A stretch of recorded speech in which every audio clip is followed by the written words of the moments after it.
بسم الله الرحمن الرحیم. دا یو ماشوم دی، څه نوم دی؟ ذاکر. کوم ځای؟ یې د افغانستان.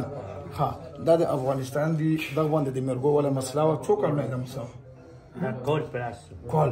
یو کال نه د مرګو جټکې به د وهلې او دا جټکه به څنګه حالات ور باندې راغلي؟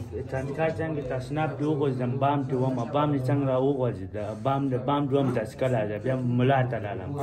ملا ویلې پنې څه دي، بیا پته نه لګېدله. بیا یې کندې، دوه کندې، پنځه کندې، داسې کندو په کندو په پروت بېهوشه وې. او ته اوس څلور ځلې راغلې، څلوېښت ورځې بعد په دې دا څلور ځلو کې په تا باندې بیا راغلي؟ نه راغلي. ټیک ټاک الحمدلله. مونږ مرګو ولا مریض کم دی، د 40 ورځې بعد راغورو، 40 دن څلور 40 کې دا راغلی دی. او دغه بیا په 17 سپتمبر باندې ټیسټ وکړو، د EEG چې کوم کې د مرګو معلومات کېږي، نو هغه ټیسټ بالکل نارمل ښه صحیح راغلی، صفا راغلی.